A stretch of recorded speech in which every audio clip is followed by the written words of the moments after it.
Hi friends, welcome to Garib recipes. Friends, నేను ఈరోజు 1 KG చికెన్తో దమ్ బిర్యానీ ప్రిపేర్ చేయబోతున్నాను. దీనికోసం నేను ఇక్కడ ఫస్ట్ 1 కేజీ చికెన్ తీసుకున్నాను. ఈ చికెన్ని కొంచెం పెద్ద సైజు పీసెస్లా కట్ చేసుకోవాలి. అలాగే ఒక 4-5 సార్లు నీట్గా కడిగి తీసుకోవాలండి. ఇలా కడిగిన తర్వాత ఇలా ఒక బౌల్లోకి తీసుకొని ఇప్పుడు మనము ఈ చికెన్ని మ్యారినేట్ చేసుకుందాము. దీనికోసము ఫస్ట్ 2 టేబుల్ స్పూన్ల అల్లం వెల్లుల్లి పేస్ట్ని యాడ్ చేసుకోండి. నెక్స్ట్ వచ్చేసి రుచికి సరిపడా సాల్ట్ని వేసుకోండి. నేనైతే 1.5 టేబుల్ స్పూన్ వరకు వేస్తున్నానండి. మీరు మీ టేస్ట్ని బట్టి సాల్ట్ని యాడ్ చేసుకోండి. తర్వాత వచ్చేసి 2 టేబుల్ స్పూన్ల కారం వేసుకోండి. అలాగే 1/2 టేబుల్ స్పూన్ వరకు పసుపుని యాడ్ చేసుకోండి. 1/2 టీ స్పూన్ అండి, టేబుల్ స్పూన్ కాదు. అలాగే 1 టేబుల్ స్పూన్ ధనియాల పొడి, 1/2 టేబుల్ స్పూను గరం మసాలా. తర్వాత వచ్చేసి 1 కప్పు వరకు ఫ్రెష్ పెరుగుని తీసుకోండి. ఈ పెరుగు పుల్లటి పెరుగు కాకుండా ఫ్రెష్గా ఉండాలండి. అప్పుడే బిర్యానీ అనేది చాలా టేస్టీగా ఉంటుంది. ఇలా 1 కప్పు పెరుగుని యాడ్ చేసుకొని ఇప్పుడు మనము ఈ మసాలాలన్నీ చికెన్కి బాగా పట్టేలా కలిపేసుకుందాము. ఇక్కడ మనము ఇలా చేతితోనే కలుపుకోవాలండి. అప్పుడే ఈ మసాలాలన్నీ చక్కగా కలుస్తాయి. ఫ్రెండ్స్, నా ఈ రెసిపీ మీకు నచ్చినట్లయితే ప్లీజ్ లైక్ చేయడం మాత్రం మర్చిపోవద్దు. చూడండి, ఈ విధంగా బాగా కలుపుకున్న తర్వాత ఇప్పుడు మనం ఈ చికెన్ని ఒక 2-3 గంటల వరకు అలాగే పక్కన పెట్టేసుకుందాము. కనీసం 1 గంట అయినా పెట్టుకోవాలండి, టైం మీ దగ్గర ఎక్కువగా లేకపోయినట్లయితే. చూడండి, ఇలా చక్కగా కలిపేసుకొని పైన మూత పెట్టేసి నేనైతే 2 గంటల వరకు పెట్టేశానండి.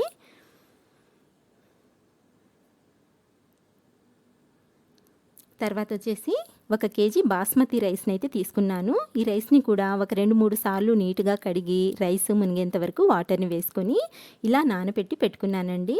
ఇప్పుడు స్టవ్ ఆన్ చేసుకొని ఒక గిన్నె పెట్టుకొని ఇందులోకి 1/2 కప్పు ఆయిల్ని వేసుకున్నాను. నెక్స్ట్ వచ్చేసి నేను ఇక్కడ ఒక 4 పెద్ద సైజు ఉల్లిపాయలను అయితే తీసుకున్నాను. ఇలా సన్నగా కట్ చేసుకున్న ఈ ఉల్లిపాయ ముక్కల్ని, సగం ఉల్లిపాయ ముక్కల్ని అయితే నేను ఈ ఆయిల్లో వేసుకున్నానండి. మిగతా సగం అయితే పక్కన పెట్టేశాను. ఇప్పుడు ఈ ఉల్లిపాయ ముక్కల్ని మంచి గోల్డెన్ బ్రౌన్ కలర్ వచ్చేంత వరకు హై ఫ్లేమ్ మీద వేయించుకోవాలి. చూడండి, ఇలా మంచి గోల్డెన్ కలర్లోకి ఫ్రై చేసుకోవాలండి ఈ ఉల్లిపాయ ముక్కల్ని. ఇలా ఫ్రై చేసుకున్న వీటిని ఒక టిష్యూ పేపర్లోకి తీసుకొని పక్కన పెట్టేసుకోండి. అప్పుడే ఈ ఎక్స్ట్రా ఆయిల్ అనేది టిష్యూ పీల్ చేసుకొని మనకు ఈ ఉల్లిపాయ ముక్కలు క్రిస్పీగా వస్తాయండి. ఇప్పుడు ఇదే ఆయిల్లో మిగతా సగం ఉల్లిపాయ ముక్కల్ని కూడా వేసుకొని ఇలా గోల్డెన్ బ్రౌన్ కలర్లోకి ఫ్రై చేసుకున్న తర్వాత మనం ముందుగా మ్యారినేట్ చేసి పెట్టుకున్న చికెన్ని యాడ్ చేసుకోవాలి. అలాగే ఈ మసాలాని కూడా నేను మొత్తం అంతా వేసేస్తున్నానండి.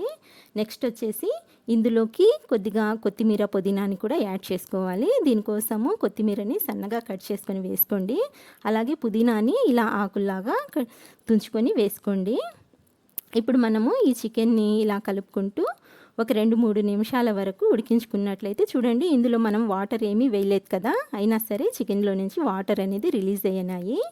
ఇప్పుడు మూత పెట్టేసి గ్యాస్ని మీడియం ఫ్లేమ్లో పెట్టి ఒక 4-5 నిమిషాల వరకు ఈ చికెన్ని ఉడికించుకుందాము. నేను ఇక్కడ 5 నిమిషాల తర్వాత మూత తీసి చూపిస్తున్నాను. చూడండి, చికెన్ అనేది మనకు 50% వరకు ఉడికిపోయిందండి. అలాగే ఇందులో నుంచి ఇలా గ్రేవీని ఒక చిన్న గిన్నెలోకి తీసి పక్కన పెట్టుకోండి. ఒక 1/2 కప్పు వరకు తీసి పక్కన పెట్టుకోండి. చూడండి, ఈ విధంగా నేనైతే ఇలా చిన్న గిన్నెలోకి తీస్తున్నానండి. దీంతో ఏం చేయాలో నేను మీకు తర్వాత చెప్తాను. ఇలా ఈ గ్రేవీని అయితే పక్కన పెట్టేసుకొని చికెన్ని ఇంకొకసారి బాగా కలుపుకోవాలండి.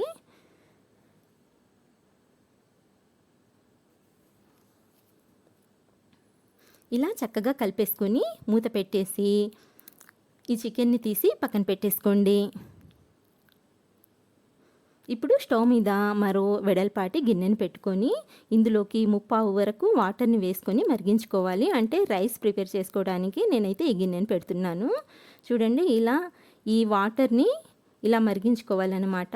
వాటర్ మరుగుతున్నప్పుడు ఇందులోకి స్పైసెస్ని యాడ్ చేసుకుందాము. దీనికోసం 4 బిర్యానీ ఆకులు, 2 మరాఠీ మొగ్గలు, 2 అనాస పువ్వులు, అలాగే 4-5 ఇంచుల దాల్చిన చెక్క, ఒక 10 వరకు లవంగాలు, 1 టీ స్పూన్ షాజీరా, కొద్దిగా జాపత్రి, 4 యాలకులు, వీటినైతే యాడ్ చేసేయండి. నెక్స్ట్ వచ్చేసి ఇందులోకి 4 పచ్చిమిర్చిలని ఇలా కట్ చేసుకొని యాడ్ చేసుకోండి. తర్వాత వచ్చేసి ఒక సన్నగా తరిగిన కొద్దిగా కొత్తిమీర అలాగే పుదీనాని కూడా యాడ్ చేసుకోండి. ఇప్పుడైతే 1 టేబుల్ స్పూన్ వరకు ఆయిల్ని కూడా వేస్తున్నాను. తర్వాత వచ్చేసి రుచికి సరిపడా సాల్ట్ని వేసుకోండి. నేను ఇక్కడ 2 టేబుల్ స్పూన్ల వరకు సాల్ట్ని వేసాను. అలాగే అరచెక్క నిమ్మరసాన్ని కూడా పిండుకోవాలండి. నెక్స్ట్ 1 టీ స్పూను అల్లం వెల్లుల్లి పేస్ట్ని కూడా యాడ్ చేసుకొని ఇప్పుడు వీటిని ఒక 4-5 నిమిషాలు ఈ నీళ్ళల్లో బాగా మరిగించుకోవాలండి. అప్పుడే వీటి ఫ్లేవర్స్ అన్నీ ఈ నీళ్ళల్లోకి చక్కగా స్ప్రెడ్ అవుతాయి అన్నమాట. రైస్ అనేది చాలా టేస్టీగా వస్తుందండి ఇలా ఉడికించుకున్నట్లయితే. చూడండి ఇలా బాగా మరిగించుకున్న తర్వాత ఇందులోకి మనము నానబెట్టి పెట్టుకున్న బాస్మతి రైస్ని యాడ్ చేసుకోవాలి. ఈ రైస్లోని వాటర్నంతా తీసేసి యాడ్ చేసుకోండి. ఇప్పుడు మనము చక్కగా ఒకసారి కలిపేసుకొని గ్యాస్ని హై ఫ్లేమ్లో పెట్టుకొని రైస్ని ఒక 70% వరకు ఉడికించుకున్నట్లయితే సరిపోతుందండి. ఎక్కువసేపు అయితే ఉడికించాల్సిన అవసరం లేదు. అంటే మెత్తగా ఉడికించుకోకూడదండి. రైస్ 70% వరకు ఉడికించుకున్నట్లయితే సరిపోతుంది. ఎలా అంటే ఇలా మనము చేతిలోకి ఒక మెతుకుని తీసి ప్రెస్ చేసినప్పుడు మనకు ఈ మెతుకు అనేది ఇలా కట్ అవ్వాలన్నమాట. చూడండి ఈ విధంగా కట్ అవ్వాలన్నమాట. అప్పుడే మనకు బిర్యానీ రైస్ అనేది పర్ఫెక్ట్గా రెడీ అయిపోయినట్టే.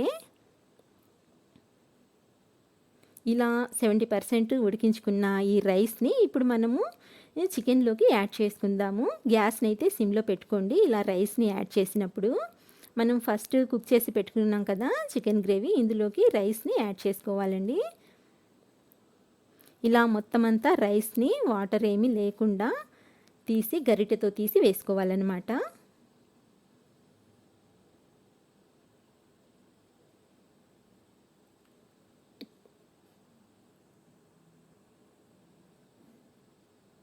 నేను ఇక్కడ మొత్తం రైస్ని వేసేసానండి. ఇప్పుడు ఈ రైస్ పైన మనము ఫస్ట్ కొద్దిగా గ్రేవీని అయితే తీసి పక్కన పెట్టుకున్నాం కదా, ఆ గ్రేవీని ఇలా ఒక లేయర్ లాగా వేసుకోవాలి. అంటే ఇక్కడ చూపించే విధంగా ఇలా వేసుకోవాలన్నమాట. ఇప్పుడు మనము ముందుగా ఫ్రై చేసి పెట్టుకున్న బ్రౌన్ ఆనియన్స్ని కూడా ఒక లేయర్ లాగా వేసుకోవాలి. నెక్స్ట్ వచ్చేసి సన్నగా కట్ చేసుకున్న కొత్తిమీర పుదీనాని కూడా దీనిపైన ఒక లేయర్ లాగా యాడ్ చేసుకుందాము. ఇప్పుడు మనము దీనిపైన ఒక ప్లేట్ని ఇలా ఉల్టాగా పెట్టేసుకోవాలండి. దీనికి పిండి కూడా పెట్టాల్సిన అవసరం ఏమీ లేదు.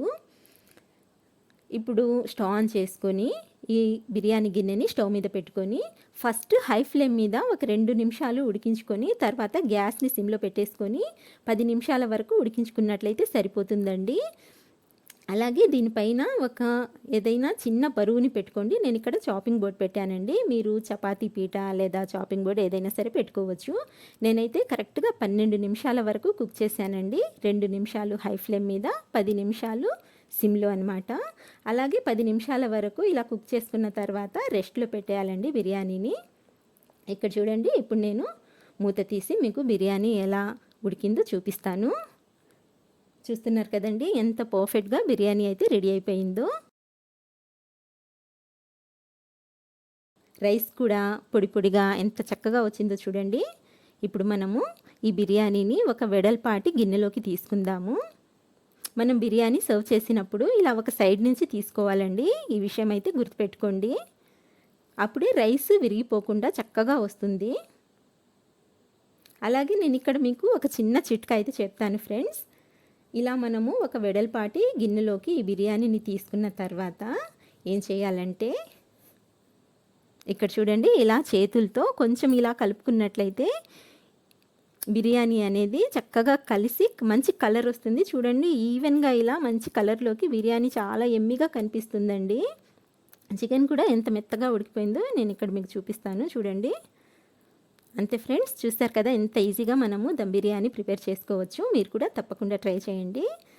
అలాగే నా ఈ రెసిపీ మీకు నచ్చినట్లయితే ప్లీజ్ లైక్ చేయండి, షేర్ చేయండి, కామెంట్ చేయండి. మా గరీబ్ రెసిపీస్ని మర్చిపోకుండా సబ్స్క్రైబ్ చేసుకోండి. ఇంకొక మంచి వీడియోతో మళ్ళీ కలుస్తాను. అంతవరకు బాయ్ అండి.